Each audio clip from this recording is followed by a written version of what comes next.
Bonjour tout le monde. J'aimerais aujourd'hui vous donner une visite guidée de votre salle de classe virtuelle dans Classroom. Donc, lorsqu'on aura créé nos groupes, on peut en choisir une qui nous convient. L'image de fond qu'on nous propose est choisie de façon aléatoire, mais c'est quand même possible de la changer. On nous donne deux options, de sélectionner selon un thème, différents thèmes que Google nous propose, ou d'importer une photo de notre propre bibliothèque. On va commencer aujourd'hui, juste en choisissant une selon la bibliothèque que Google nous propose. On va peut-être choisir, comme vous voyez, il y a beaucoup de choix. On va choisir les livres. Et le changement se fait automatique, puisque je ne suis pas un amateur d'intestin. Vous voyez tout d'abord le flux d'informations comme une page Facebook. Chacun des posts que vous allez choisir, que ce soit une annonce, un devoir ou une question à la salle de classe, seront tous affichés ici. Ensuite, on nous donne toutes ici les dates à remettre, les devoirs à remettre, pardon, et les dates ensuite où les devoirs seront à remettre. C'est la même chose autant pour l'enseignant que pour l'élève. Donc, si l'élève est sur sa page de Classroom de sa classe, il n'y a aucune raison qu'il oublie un devoir qui est à remettre. Il sera toujours affiché dans le coin supérieur gauche. En même temps aussi, si on veut inviter des élèves à notre classe, nous avons le code ici qui nous est présenté.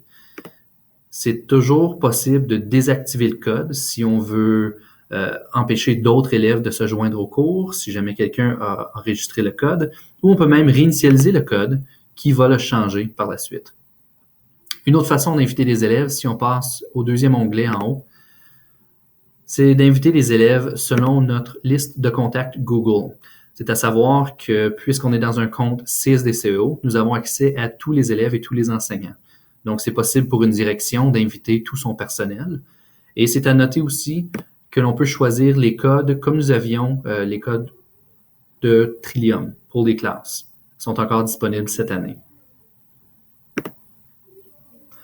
Troisièmement, ici, nous avons dans l'onglet « À propos », c'est une section pour donner l'information sur l'enseignant et sur le cours aussi.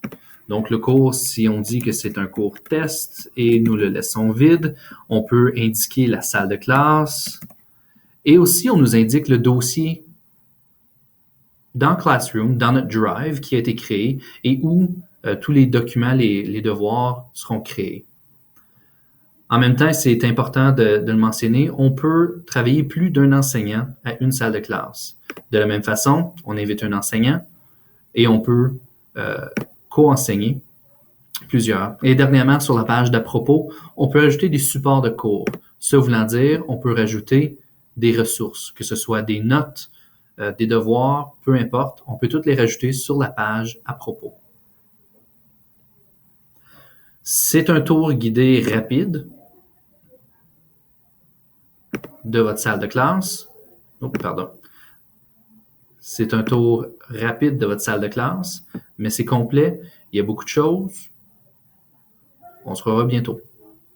Merci beaucoup. Bonne journée.